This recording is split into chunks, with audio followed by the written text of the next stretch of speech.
The Kohinoor is currently claimed by 5 governments other than our own, as well as obviously the claim on it by the British Crown. In 1976, in the middle of the Great Drought, Mr. Bhutto put a claim in it on behalf of Pakistan. That was followed quite rapidly by a claim from India. Since then, Mr. Karzai has claimed it for Afghanistan, and Mullah Omar has claimed it for the Taliban. And then the Iranians put in a late entry. So it is one of the most disputed objects of imperial loot in the world. And throughout its history has caused astonishing amounts of violence, dissension, disagreement, family fallouts, torture, molten lead being poured on people, eyes being gouged out, blindness, torture, and a whole variety of other jolly things which I will give you a little soup salt of over the next hour. But it is one of those objects which has traditionally created a great deal more heat than light. Last year, for example, the Indian Attorney General, on the eve of a visit by David Cameron, made a very odd announcement, official government of India announcement on behalf of the to the Supreme Court, that the stone had not been looted by the British, as most Indians assumed, but had in fact been given by Ranjit Singh. Now this was an official statement of the Indian government, which was then immediately revoked the following day. Not least, as it was pointed out, because in 1849, when it was taken by the British, following the Second Sikh War, Ranjit Singh had been dead 10 years. Unless he gave it by Ouija board or astral projection, it wasn't clear how he could have done this very generous gifting to Queen Victoria. And it was at this point that my co-author, Anita Anand, who sadly can't be here today, and I decided to try and actually work out what the facts of the case really were. As this diamond had turned up in both our previous books. In her case, her wonderful study of Sophia Dulip Singh, the daughter of Dulip Singh, who, in one of the more unlikely transformations, moved from being the Maharaj of Punjab's daughter to being a proto-suffragette, who was famous for her baseball-like Indian weight thing, which used to belong to her father. She hid up her sleeve, and whenever policemen came for her in suffragette meetings, would knock them off their horse. And everything. Obviously, the story is of Dulip Singh and Sophia Dulip Singh is tied up very closely with the Kohinoor. But it had also turned up in my last book, Return of a King, and in the various Afghan histories that I brought back from Kabul and Jalalabad and Kandahar to write that book. The Kohinoor kept turning up in very unexpected places with stories that otherwise had not been associated with it before. And so following an event at the Jaipur Literary Festival, when 3 of us told bits of the Kohinoor's history, none of us knowing beyond our little patch, we decided to work together and try and establish what the history of this diamond was. The mythology of the diamond is largely the result of a short report written by young Theo Metcalfe, the son of Thomas Theophilus Metcalfe, the resident in Delhi, who was given the job by Dalhousie of going to the Red Fort, still then very much active with Zafar still in the throne in the Red Fort, and to try and gather what Delhi folklore there was about the diamond. And he then went to all the diamond dealers in Chandni Chowk, gathered all the gossip. But of course the stone had not been in Delhi since 1739, 110 years earlier, when Nadir Shah took it. So what Theo Metcalfe put together was entirely a sort of bizarre gossipy thing, which had, even with its original owner's letter of introduction on the front, claimed no more than to be that, but it has become the diamond's official history. And it goes something like this. The diamond was found deep in the mines of Golconda in bottomless antiquity, eventually found its way to the eye of an idol in a temple of the Kakatiya dynasty in Andhra, from whence it was looted by the wicked Khaljis from Delhi, who lost it in turns to the Tughlaqs, who lost it to the even more wicked Lodis, who lost it to Babur. It stayed with the Mughals for generations until this ancient stone found its way into the turban of Muhammad Shah Rangila, who hid it there when Nadir Shah came to call in 1739. Irritatingly for Muhammad Shah Rangila, his favourite dancing girl, Nurbai, was also sleeping with Nadir Shah. And during the pillow talk, revealed the hiding place of the diamond. So on the last day, before Nadir Shah returned to Iran, he said, "My brother Muhammad Shah, let us swap turbans as a sign of our beloved friendship and eternal amity." And so it was that the Kohinoor went off to Iran, in Theo Metcalfe's telling of it, because none of these stories, not one single detail that I've related to you, is in any way verifiable at all in any actual historical archive. And in the course of the research of this book, none of us have been able to come up, and I would love to throw the challenge out to any of you. I'm sure many of whom know aspects of this diamond history better than me. We haven't been able to find a single reference before about 1750, when it is first mentioned by a Persian biographer of Nadir Shah called Muhammad Yazdi Marvi. This was a manuscript that Michael Axworthy found in Iran, and it gives an eyewitness account of the Kohinoor for the first time, which is then at the top of the Peacock Throne, and the Peacock Throne is in Herat, on the borders between Iran and Afghanistan, having been taken there by Nadir Shah. And he says, "I saw the Kohinoor." He uses this term for the first time, and it was atop of the Peacock Throne, attached to the head of one of the peacocks. Before that, we just don't know anything about this diamond.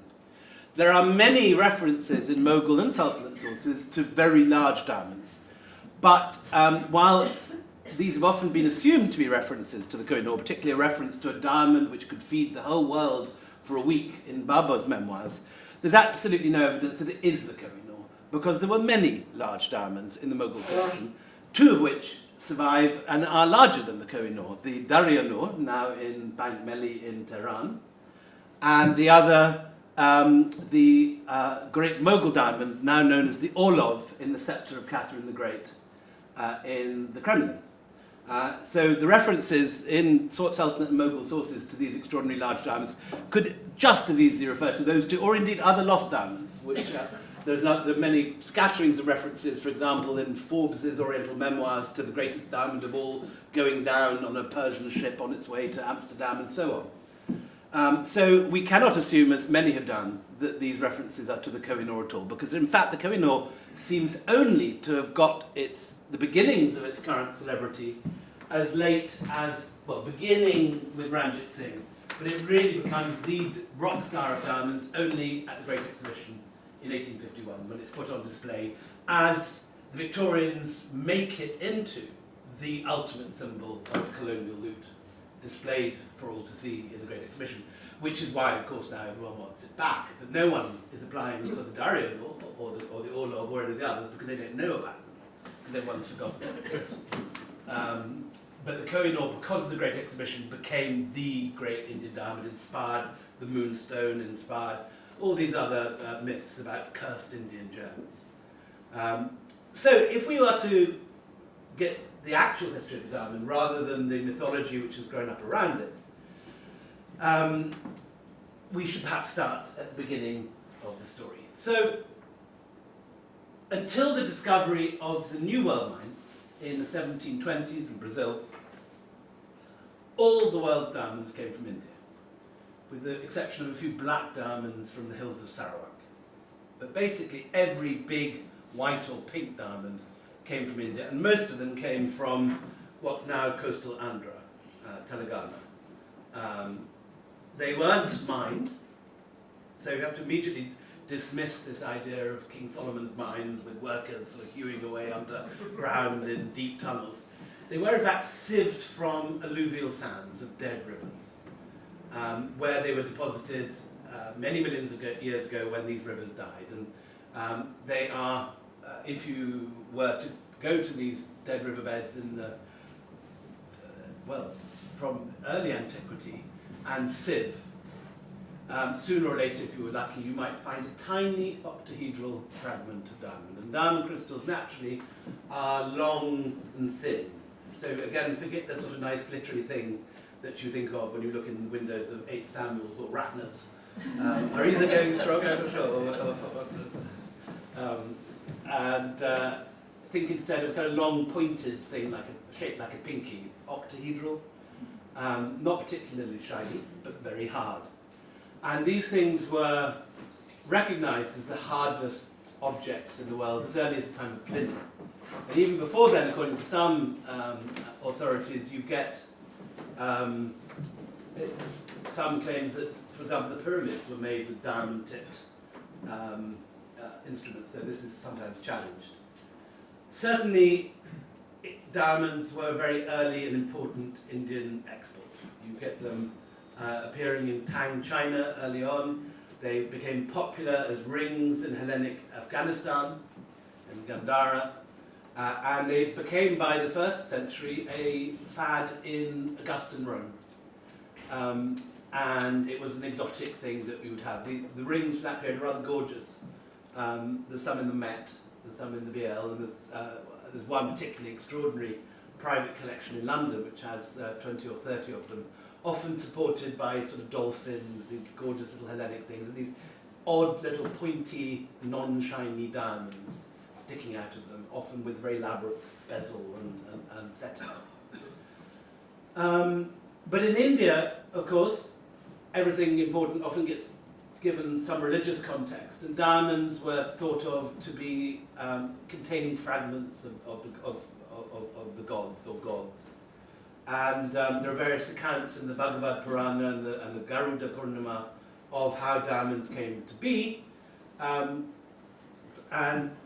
you get very early on in the Bhagavad Purana the beginnings of what becomes the whole mythology of a diamond being cursed. How do I work this one? Just by doing it here. Yeah. Okay. Here's the diamond today in its current form.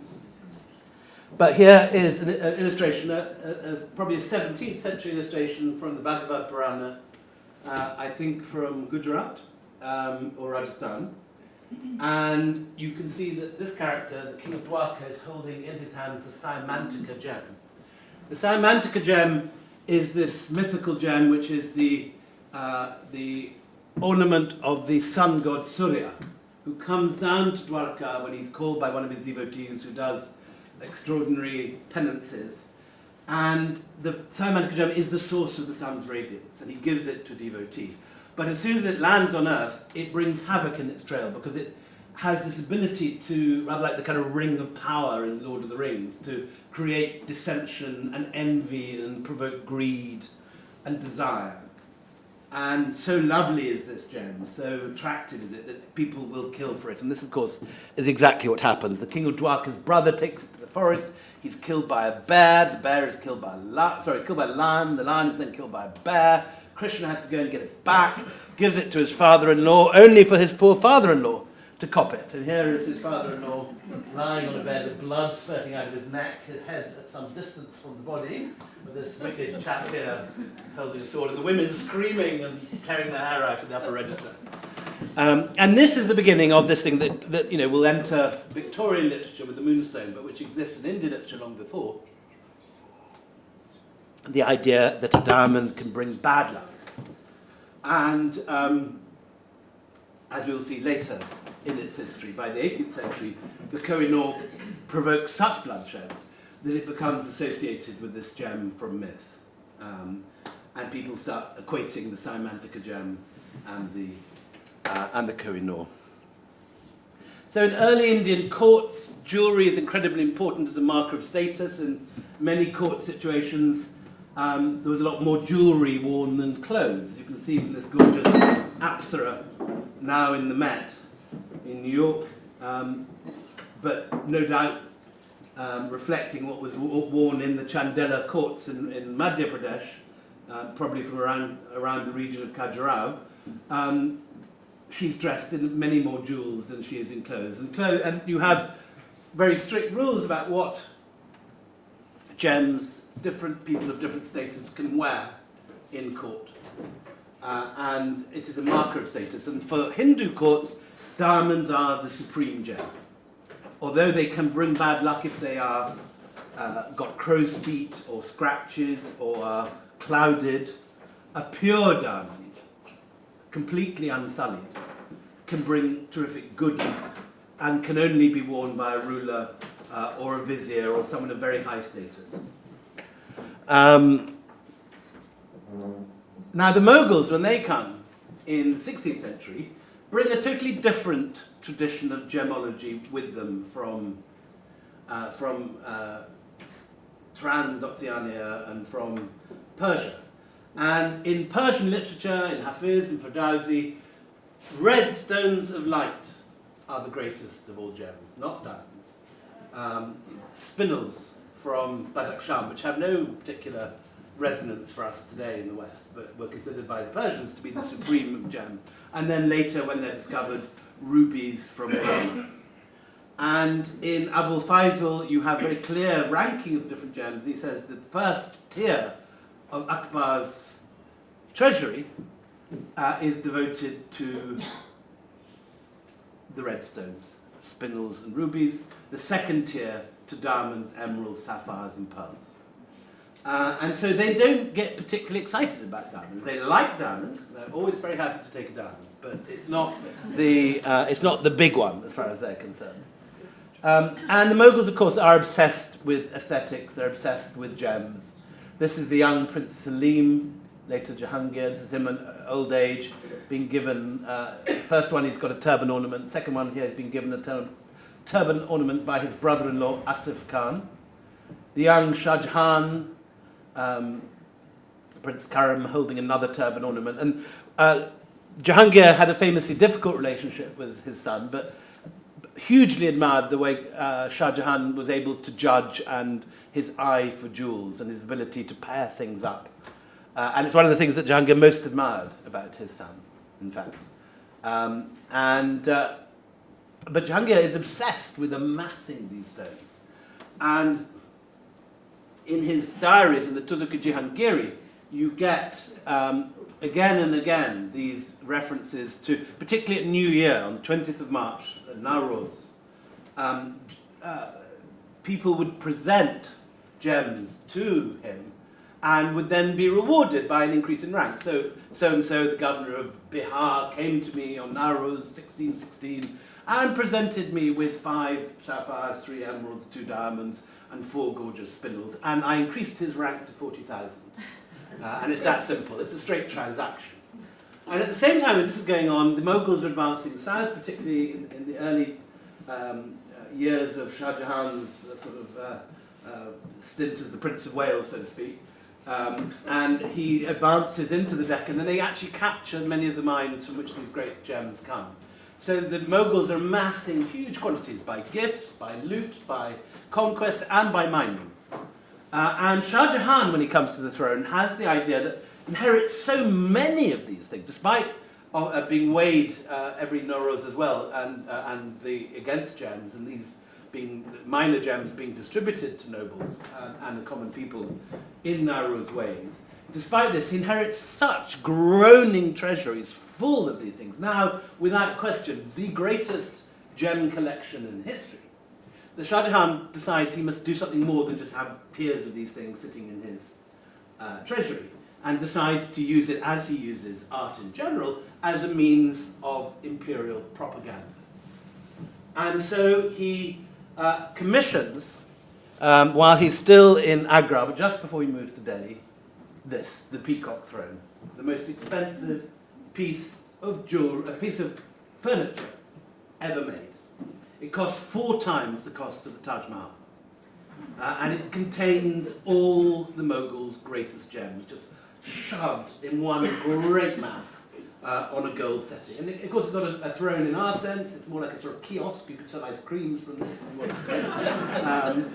But it has the cream of the collection. And at the top, the 2 peacocks, one of which we assume, certainly by 1750, 100 years later, had the Kohinoor attached to it. But significantly and interestingly, the Kohinoor is not referred to explicitly in any Sultanate or Mughal source. It may be a number of diamonds which are mentioned, but there's no proof.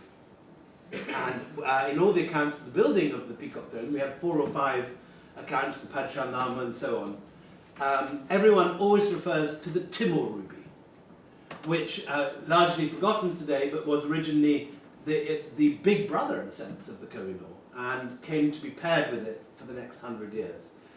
And for the next 100 years, we hear the Timur ruby being talked of in terms of as much, or if not greater, or than the Kohinoor. But no mention of the Kohinoor at all in the early accounts of the building of the throne. What the early accounts say is that this is a throne which was meant to represent the throne of Solomon. And they used the Quranic description of the throne of Solomon, Solomon being the exemplar for the Mughals, as for other Islamic dynasties, of true, just Islamic kingship and wisdom. And so the mention of peacocks is derived from that Quranic passage, as is the balustas, which are made to, according to the writers, are made to resemble cypress trees.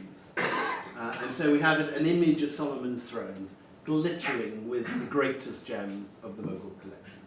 And it stays in the Mughal hands through the next generations. Aurangzeb sits and is, for all his Puritanism, loves to be painted inside it. There's a wonderful image of Aurangzeb on the Peacock Throne, which is in the Jaipur City Museum. No, sorry, in the Palace, in the City Palace Museum, which Giles Tillotson, later of this parish, dug up a few years ago. And it remained so until the reign of Muhammad Shah Rangila in the 1740s and 50s. 1730s and 40s, sorry.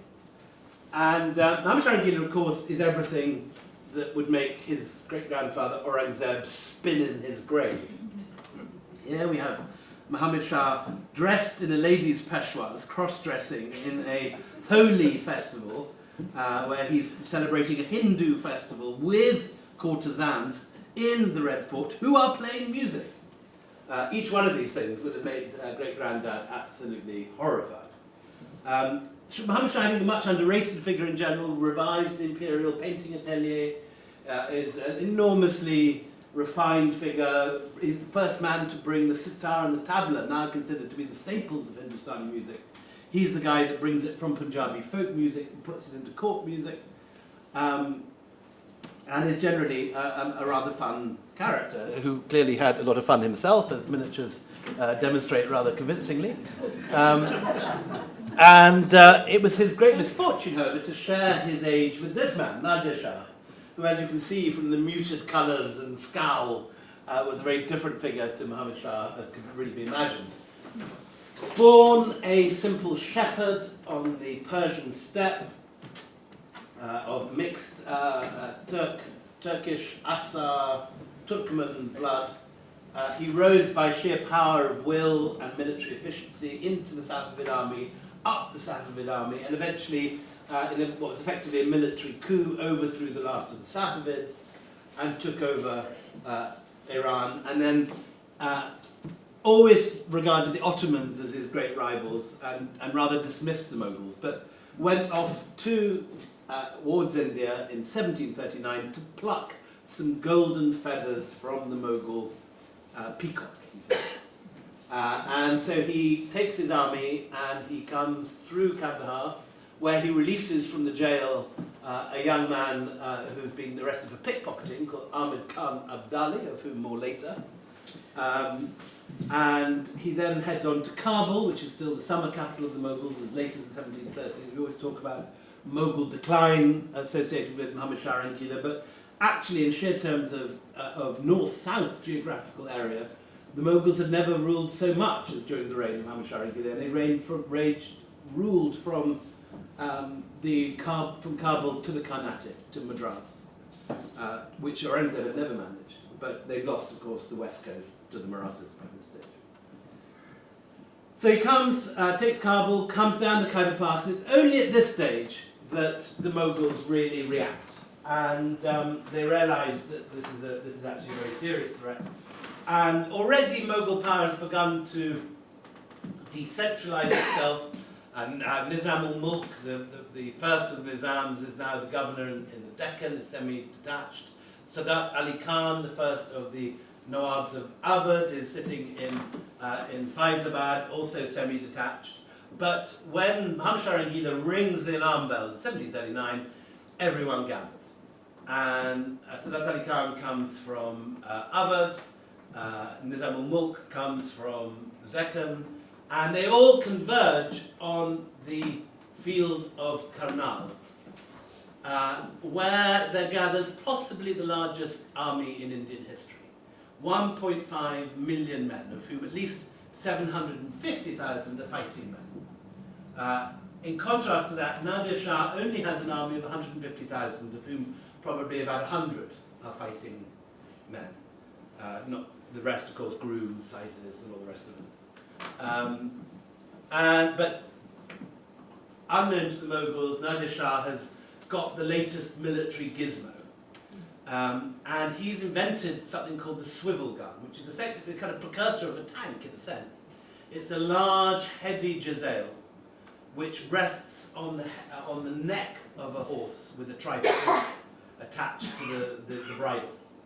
And with this, it's heavy enough to pierce any armour that the Mughals have. And Nadir Shah does a false retreat, lures the Mughal army, out of the encampment at Karnal, and they line up around 3 miles long over the plain of Karnal, the last great Mughal cavalry charge. These guys with fantastic heavy cavalry, with lances and pennants flying, and they go into a trot, into a canter, and finally into a gallop. And they head towards the Persian army, and at the last minute, the light Persian cavalry part like a curtain. And these guys find themselves charging into the face of this long line of 100,000 swivel guns. And the next minute, the cream of Mughal chivalry is dead on the ground. That evening, Nadir Shah invites Muhammad Shah to dinner, and the idiot accepts. And of course, towards the end of dinner, his bodyguards are disarmed, and Nadir Shah puts an arm around him and said, "Let's go to Delhi together." And that's what happens. The two march into Delhi. They leave on the fateful morning from the Shalimar Gardens, where Aurangzeb was crowned, head into the Red Fort, and 2 months later, Nadir Shah leaves with everything that the Mughals had plundered from across India over the previous 6, 7, 8 generations. 10,000 wagons filled with precious stones. I can't remember the number of elephants, but 700, 800, I can't remember. But huge caravan heaving with loot heads off to Central Asia. And with it, the last remnants of Mughal power, because from this point, they lose the ability to pay their troops, lose their ability to keep the empire together. It fragments the minute that Nadir Shah leaves. And with him goes the peacock throne, and on the peacock throne, the Kohinoor. Now, at some stage after he arrives in Herat and puts all this loot on display, for the first time, everyone can see the wonders of the Mughal treasury. So there's a public exhibition in the main fort in Herat, and everyone is invited to come and see it. And we have a wonderful description of the exhibition from a Kashmiri soldier who signed up with Nadir Shah. He wants to get to Mecca on pilgrimage, and he writes a wonderful travel account, and he has a full description of this display. And this is the moment also when Muhammad Yazdi Marvi writes this description of the peacock throne and the Kohinoor on top of it. But shortly after this, Nadir Shah seems to have taken both the Timur Ruby and the Kohinoor down from the throne and begins to wear it, as it will be worn for the next several generations, as bazubans on the arm. And he wears it as a pair. On one hand, Timur Ruby, on the other hand, the Kohinoor. But Nadir Shah, who has had such an extraordinary military history, begins to fall apart mentally. He begins to suspect plots. He thinks his son has tried to have him assassinated, so he calls for his son's eyes to be brought to him on a platter. And at this point, then sort of howls at the sight of his son's eyes and says, "What is a son? What is a father?" And from this point, sort of descends into madness pretty quickly, leaving huge piles of skulls wherever he goes, until his own cousins decide that enough's enough, and they must do him in. And on the fateful night, 6 years after his departure from Delhi, his own family break into his sleeping quarters and chop him up. And there then breaks out this incredible anarchy when all the army try and land into the royal enclosure and hack the peacock throne to bits, with diamonds and spinels and rubies scattered around, men with axes hacking away, murdering each other. Only one part of the royal enclosure is left intact, and this is the harem, which is being guarded by the Afghan bodyguard, who remain loyal after the assassination. And according at least to Afghan sources, the Siraj al-Tawarikh, in the morning, Nadir Shah's chief wife, Chuki, having survived the night intact with all her womenfolk, gives Ahmed Khan of Delhi, the head of the bodyguard, the Kohinoor and the Timur ruby as a thank you present. That at least is the Afghan version of how it happened.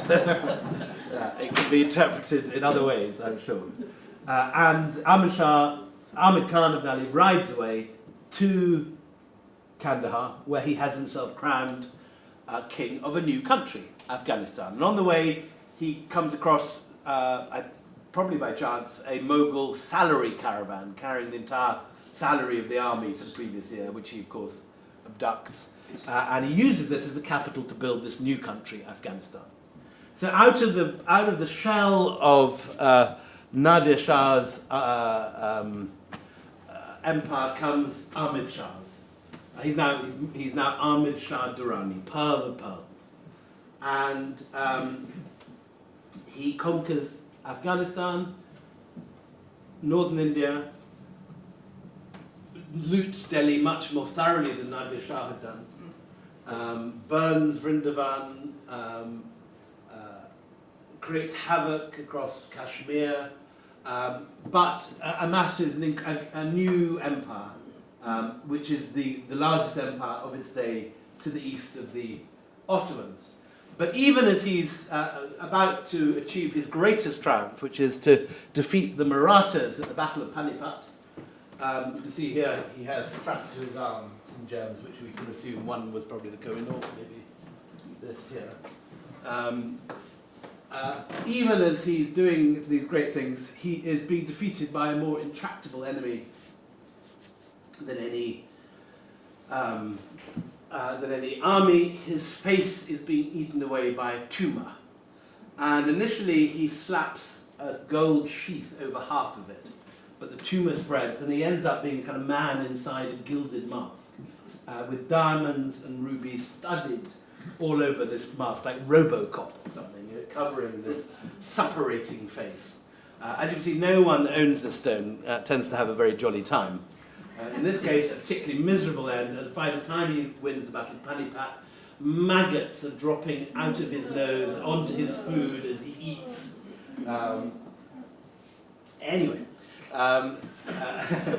He dies a horrible death, and the diamond passes to his son Timur Shah, and then passes to his son Shah Zaman, each time the Durrani Empire contracting a little.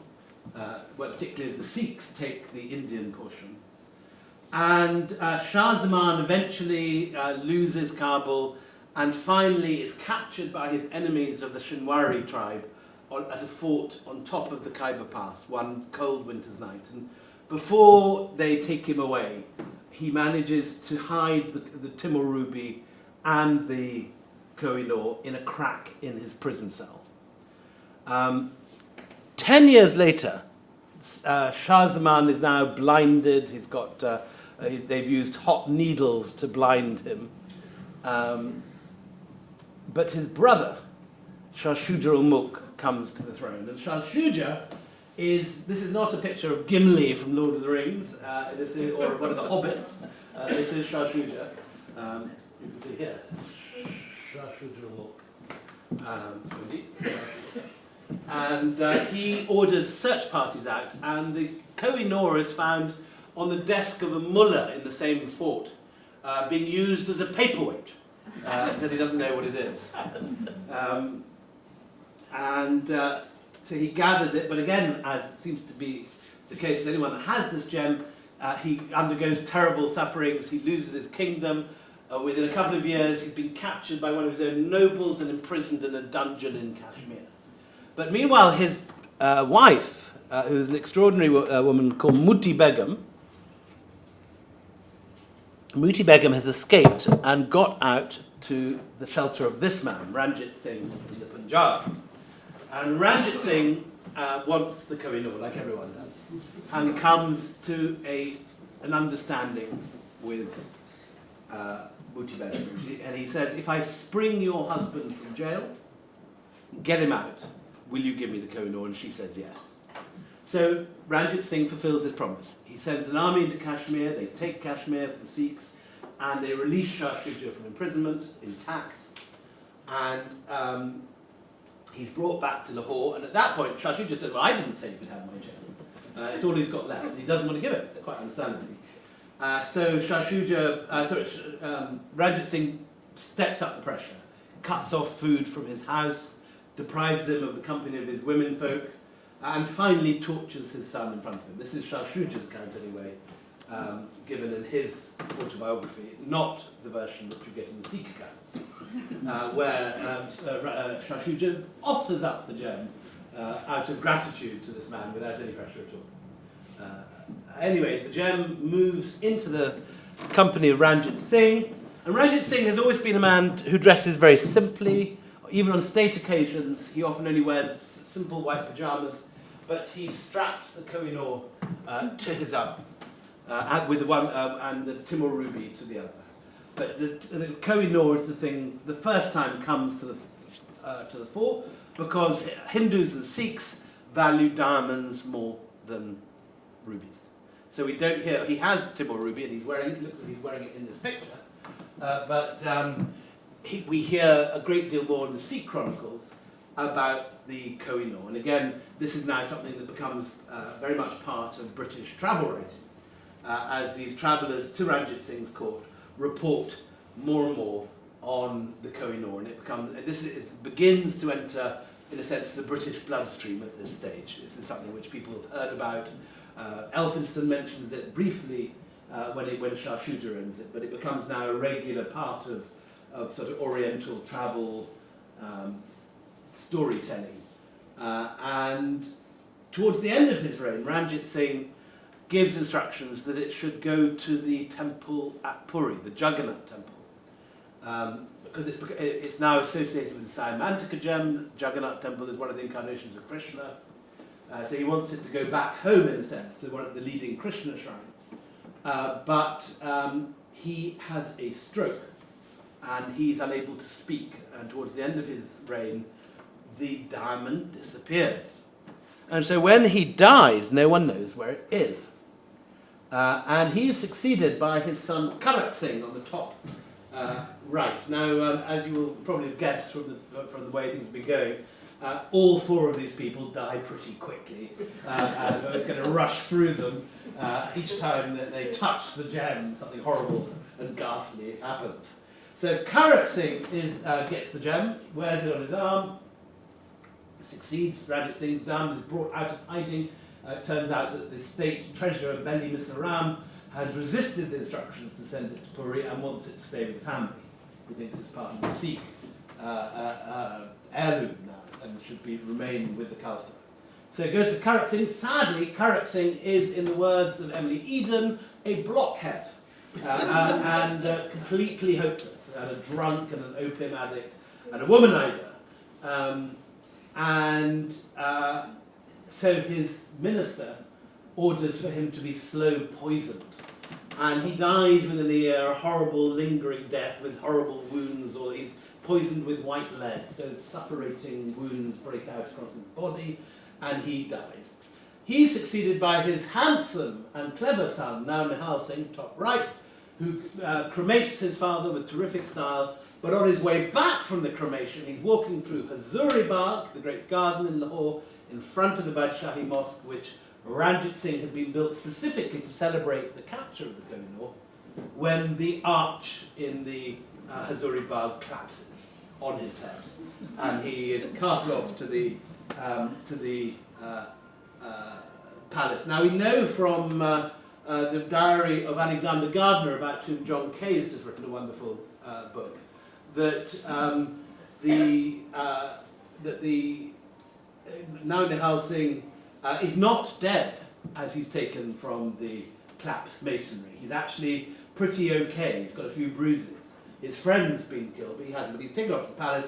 But by the time Alexander Gardner sees him again, he's dead on a bed with his skull smashed in and grey matter all over the sheets. So somebody has done him in at the same time. So power passes to his mother, Chand Kaur. Another of the wives is pregnant from now Nihal Singh's wife is pregnant, and Chand Kaur guards the pregnant wife until it's time for her to have her what is hoped is going to be a son, an heir, a grandson from Ranjit Singh to take the Khalsa forward, but it's not to be. As she is brushing her hair, her two handmaids put down the brushes and smash her skull in with bricks.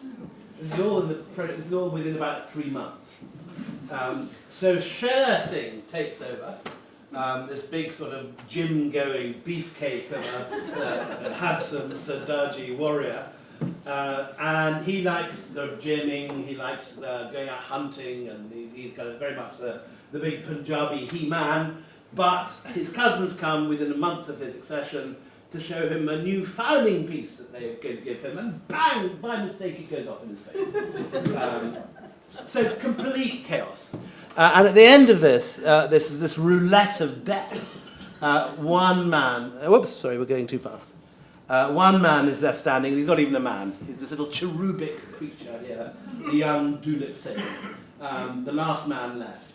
And he succeeds. And he is the youngest son of Ranjit Singh. No one really believes he is Ranjit Singh because his incredibly beautiful mother is known across the court for being one who enjoyed her pleasures, and she looks far too young and beautiful, and Ranjit Singh looked far too old and impotent to possibly conceive the young Dalrymple Singh. But nonetheless, in a unique move, Ranjit Singh officially accepts him as his son, so it's too late.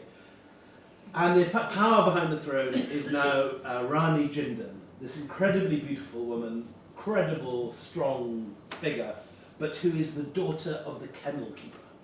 So from the very bottom of Sikh society, and unacceptable to all these, well, anyway, she's a woman, but B, she's a low caste woman. And the big Sardars will not have her as queen. So even as she is trying to regain control of the Sikh kingdom, deals are being made with the East India Company by various nobles, and there follows the two Sikh wars, which is filled with both terrific bravery of the Sikh troops and treachery on behalf of their generals. At one point, again according to John Kay's new book, I didn't know this when we wrote the book, John Kay has using Alexander Gardner's diaries, it tells a wonderful story. Alexander Gardner, this probably American mercenary who's now is involved in all this violence, reports that at one stage her generals are refusing to fight the British, and she goes behind a screen and takes off her pajama bottoms and throws them at the men, saying, "I better wear the trousers now," and they meekly go off and fight two disastrous battles, the cannon from which now sit in front of Chelsea Hospital, if you want to go and see them. And at the end of the Second Sikh War, at the after the battles of Gujarat and Chillianwala, the Sikh Khalsa is defeated, and Lord Dalhousie marches into Lahore in 1849, and in a brief ceremony, Dulip Singh, aged 10, has to sign a treaty of surrender by which the Punjab passes to a multinational corporation, the East India Company. But the diamond, without any reference to his bosses, the directors of the East India Company, Dalhousie has taken the diamond away from the loot, and explicitly, on the third item of the treaty, the Kohinoor is given specifically to Queen Victoria, which of course infuriates the East India Company directors who like it for themselves, probably to sell, but puts Dalhousie in prime position for Foreign Secretary. He's the kind of Boris Johnson, kind of ambitious and ruthless, beneath an exterior of bonhomie and good looks. Dulip Singh is given over to the care of this man, John Logan, to be brought up, and he is turned into a good little Englishman. He reads Shakespeare, he reads the Bible, and then to everyone's horror, he converts to Christianity, which makes everyone terrified there's going to be an uprising because of this. But here he is now growing into this handsome teenager. But one person is thrilled, Queen Victoria, and she summons him to Osborne to be received, where he's painted by Winterhalter. And there's a rather embarrassing moment when she suddenly realizes that, of course, she's got his gem. But Queen Victoria, being Queen Victoria, doesn't hesitate and says, "Dulip, I've got something to show you." And he comes over and she drops the diamond into his hand. And there's this moment described by Lady Logan when Dulip Singh gazes at it in silence for a minute, and tension rises in the room. He's going to throw it out the window, he's going to create a scene, but then he goes down on one knee and says, "My sovereign, I offer you the Kohinoor diamond." But of course it's not his to give. So meanwhile, what has happened to the Kohinoor? So how did it get to Osborne? So the Kohinoor, first of all, it's given into the hands of John Lawrence. John Lawrence is a pious evangelical who couldn't care less about baubles, and tucks it away in his pocket and forgets about it. So when a month later the messenger comes, he has this terrifying moment, you've lost your mobile phone, can't find your credit card, he can't find it. He upends all his drawers, can't see it. Where has the Kohinoor gone? Eventually his bearer says, "Oh, sir, there was, I think in your waistcoat pocket there was a piece of glass." And he's put it away somewhere. He brings it, so the Kohinoor eventually is found. And it's sent down to Bombay, where it's loaded on board the Medea, a steam sloop. And again, you won't be surprised to hear, within 3 days of the Medea leaving Bombay, no one knows it's on board. It's put on board with great secrecy, with only one of, I think, Dalhousie's nephews guarding it. Within 3 days, cholera breaks out on the ship. And one by one, the sailors all die, like that scene from Nosferatu, where with the captain tied to the tiller as the ship sails into Amsterdam.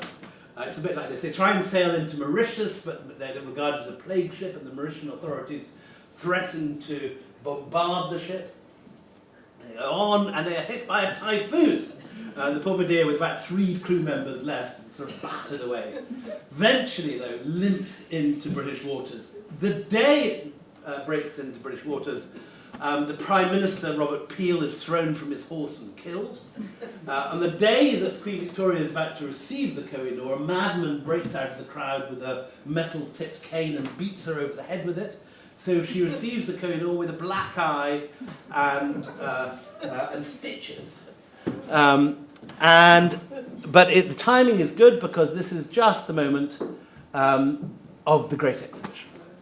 And the Kohinoor, which up to now has been mentioned in a few travel accounts, in a few Persian accounts and Afghan accounts, is put at the centre of the Great Exhibition, and a third of the British public queue up, pay their money, and go round it.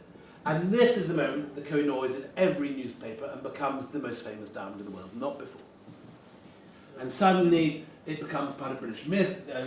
Disraeli writes a novel called Lothair, which no one reads anymore, but which involves an ill-fated Indian diamond. Wilkie Collins writes The Moonstone, front page of the Times, the Illustrated London News. But everyone is slightly underwhelmed because it is an Indian diamond. And for Indians like our medieval ancestors, like their diamonds large and uncut. But by now, in mid-18th century Britain, people are used to brilliant cuts, and they're used to diamonds glittering in the Western manner. And the Kohinoor doesn't glitter. And it's a very odd shape. It's called the Mountain of Light for a good reason, because it looks like a mountain. It's got a kind of steep dome, and then a little tail that sort of goes off in one direction. It looks like a bit like Arthur's seat. But it's not remotely symmetrical. It's very odd. It's very big, but it's a very odd shape. So everyone is slightly underwhelmed. And Albert has built this up as the great triumph of British imperialism, this mythical diamond brought back for you British people from India, like the Romans brought back our ancestors, Caractacus, to be displayed in Rome, or Cleopatra. This would be, this is the signal of British triumph. And no one likes it. It doesn't glitter. So he tries to make it glitter. So he builds a little tent in the middle of the Great Exhibition with gas lights flickering before, and there's various different sort of mechanisms employed for making it sort of shine more. Nothing works. All he's done is build the first sauna. Everyone that walks in there sort of passes out with heat.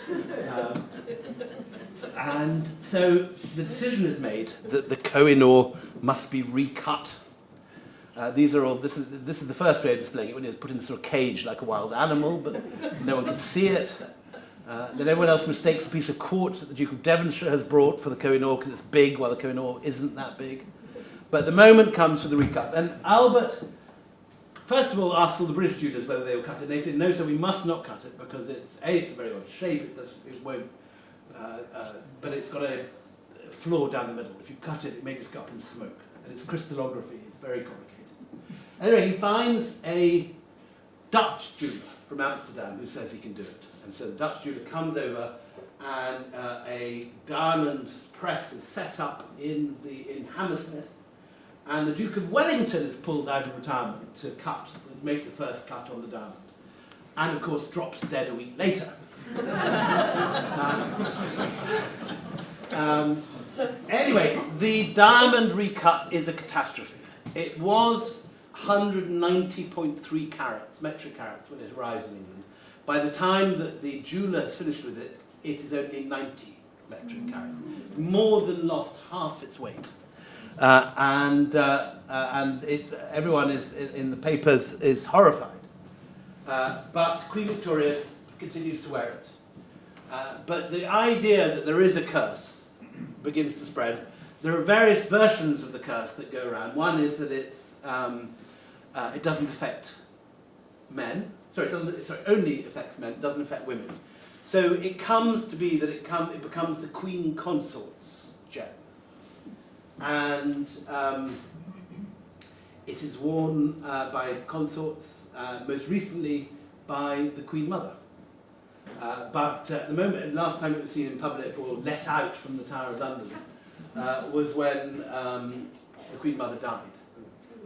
But it will be worn by a future Queen Camilla, which, if that doesn't represent a threat to the British monarchy, nothing will. Thank you very much. Well,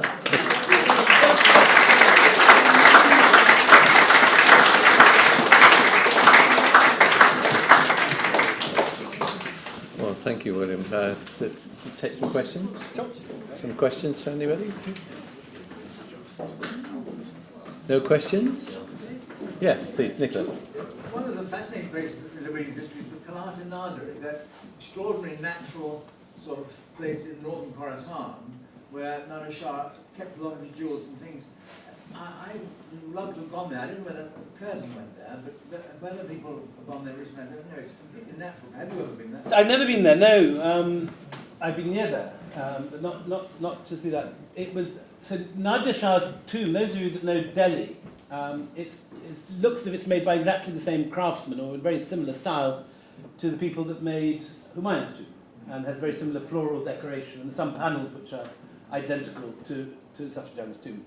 But yes, Nadir kept his treasure just outside Herat, but that of course was dispersed on his assassination. And it included the Daryanur, which is still in the So the Daryanur passes Tehran, which is not polished, but which is a very large table cut pink stone. Yeah. Remarkable thing.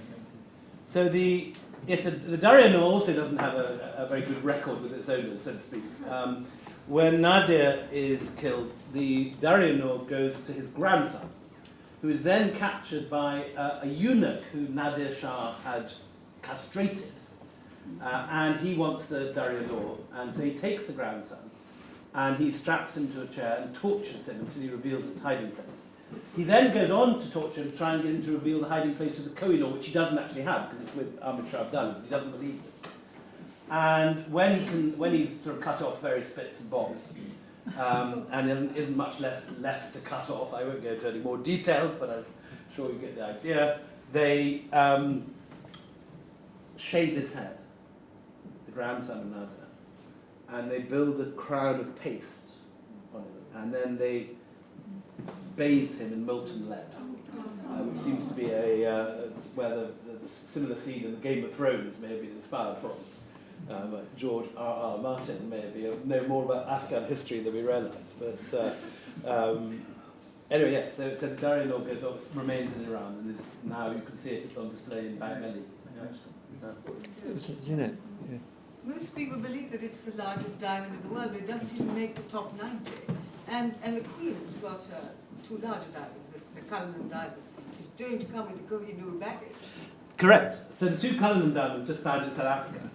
And if you go to the Tower of London now, there are so many angry Indians looking at the Kohinoor that they've had to put on a conveyor belt, like an airport.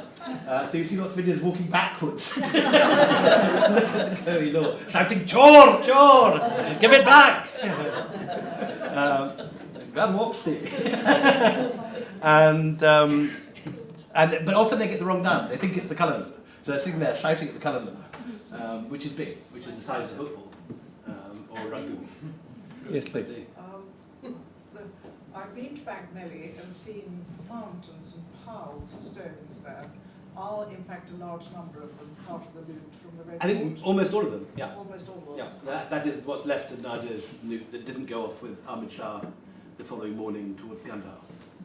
But quite a lot did go towards Kandahar, because the Shah Shuja was pawning off bits of the loot right into the 1800s, so I think it got split very much. Yes, please. Well, you didn't mention, of course, that Prince Albert died soon afterwards as well. And of course Brexit. Isn't there also a Sikh, in recent past, there's a Sikh, part of the Sikh religion claiming it back again, saying that it really should go back. So yes, within India, there's various claimants. I mean, yes, the Golden Temple says it should go to the Golden Temple. The Jagannath Temple, with more substantial archive evidence, say it should go to them. Hyderabad and Golconda assume it should go to the Salajung Museum in Hyderabad. So that, yeah, even if you were to give it to India, the question of where to put it in. What's your view? I really don't know. I mean, it's a very interesting question. Who here thinks that the Nazis should have kept the loot that they looted from Jewish victims of the Holocaust? Any of you? Okay, that happened in the 1940s. 1840s, we looted the Kohinoor. How many of you think the Kohinoor should go back? There's no difference. It's the same thing. It's 100 years apart. But it's a similar thing. And it is interesting, though, that both by dint of conquest and might of arms. One happened in 1840, one happened in 1940. No, I mean, there are differences, but it's not as big a difference as we would like. Alex. Would you put it on as par with the Elgin arms? Well, India certainly regards it as on the power with the Elgin arms, as do the Pakistanis, as do the Afghans. And they wanted that very much. But one solution that was mooted was they put it at Wagah border, A special entrance one way where the Indians can look in, and another entrance for the Pakistanis. They got fire around and shout at each other over the Kohinoor. Alex, no, Alex. Hi. Well, it's sort of similar sort of question, but what's going on? You mentioned right at the beginning that announcement that was made and then retracted about it. What's happened there, and what is that saying about Indian politics at the moment? So I don't know the answer. There are many conspiracy theories, as you can imagine. The most obvious assumption is that the Indian government didn't want to derail a visit from the British when the whole lot of defence contracts and things were being discussed. And then when it got out in the press, there was a huge nationalistic uproar, and they changed their position. Or it could just be a cock-up, which is not unlikely. Yes, a couple more questions, and then somebody. Yes. Should they get it back? Well, they think they should get it back, certainly. They particularly claim. But I mean, they have no better claim than we do in that it was, they looted it by right above, by power above. David. Apart from remarking that any British soldier will tell you they never loot liberate, more seriously, about the Russian diamond, how did he get there? Another good story. So not all its movements are known, but it almost certainly was part of Nadir Shah's loot, which again got plundered the night of anarchy that he gets assassinated. It turns up somewhere in Central Asia and is bought by an Armenian merchant who ships it to the then emerging diamond markets in Amsterdam. Amsterdam has been trading in diamonds since the 16th century, but by the 19th century is the world market. And there it's bought by Count Orlov, who is Catherine, or was Catherine the Great's lover. And he goes home in time to St. Catherine's Day, her name day, and presents it to Catherine the Great, but doesn't know that in his absence, a certain Potemkin has slipped into her bed and is now the favourite. So he has pawned all his family estates to buy this diamond and bankrupted himself, expecting that he'll be made chief marshal of this and that and the other. And nothing happens. She says, "Thank you very much." Puts it in her, gives it to Mr. Potemkin to hold, and puts it in her sceptre, where it remains in the Kremlin. And he goes mad and dies in a straitjacket in a lunatic asylum 5 years later. One last question, if Keep away from these things. I have to ask about the ruby, the great ruby. What happened to that? Timor ruby. Well, there's two things that today call itself the Timor ruby. There's one that the Queen's got, but that's not the one that was in the Mughal throne. The one that has got the Timor ruby, which was called the Ain al-Hur by the Eye of the Huri by Nadir Shah, and was known to the Afghans as the Fakraj ruby, seems to be the ruby that is now with the Emir of Kuwait, bought relatively recently, and which has the inscription of Timur, Shah Abbas, Akbar, Jahangir, and Humayun all on it. One last and it was question. on display recently in Paris, in that show, in the Grand Palais. How did they actually attach it? So in Indian jewellery, you have something called bazuband, which is like a wristwatch, but rather than having They've got holes in it, so how might it fall out? No, it's held in a setting on an armlet. Oh, so it was sort of set. Yeah, and bazubands were a standard part of Mughal regalia. People wore bazubands, and this was the grandest one of all. Ranjit Singh's bazuband, which held the Kohinoor, is in the crown jewels with the Kohinoor. Oh. Beside it. Yeah. Well, I'd like to say, if I can, this is a great one to go out on. William always gives us, he's always there with his glass of wine,